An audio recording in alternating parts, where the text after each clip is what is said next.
बड़े बड़े फैक्टर कौन से हैं?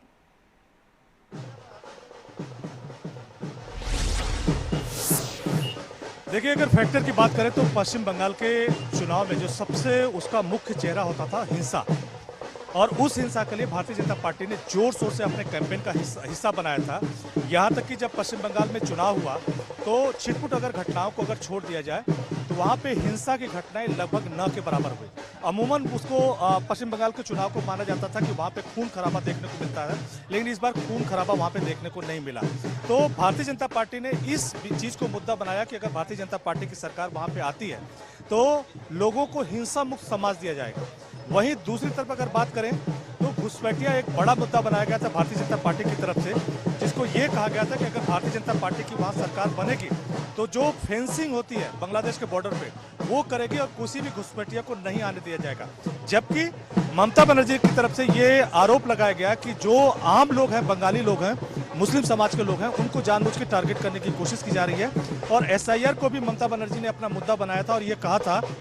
कि पश्चिम बंगाल की जो आम पब्लिक है एसआईआर के मसले पर भारतीय जनता पार्टी के खिलाफ वोट करेगी। लेकिन इसका उल्टा देखने को मिल रहा है कि Bharatiya Janata party landslide victory की तरफ से पश्चिम बंगाल में आगे बढ़ती हुई दिखाई दे रही है। वहीं पर प्रधानमंत्री नरेंद्र मोदी की अगर बात करें तो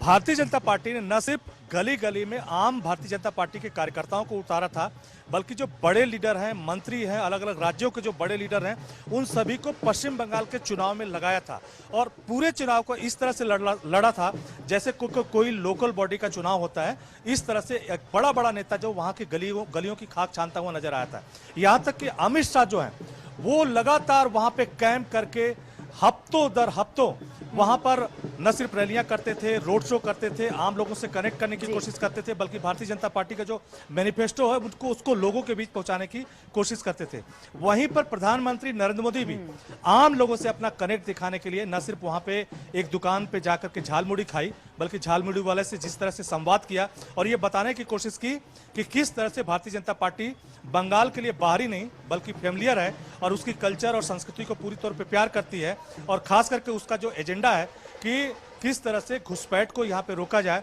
और किस तरह से जो आतंकवादी गतिविधियां होती है उस पर लगाम लगाया जाए। और इसी पर जो ममता बनर्जी है उनके ऊपर प्रधानमंत्री नरेंद्र मोदी की तरफ से सीधा अटैक किया गया कि किस तरह से वो संरक्षण देती हैं, अपीजमेंट की जो पॉलिटिक्स है उसको करती हैं। तो ढेर सारे ऐसे मुद्दे थे जिसको बड़ी लीडरशिप से लेकर के जो लोकल लेवल की जो लीडरशिप है उसने गली गली में आम लोगों तक पहुंचाया। और अंतिम में आपने देखा होगा कि जब वोटिंग हो चुकी थी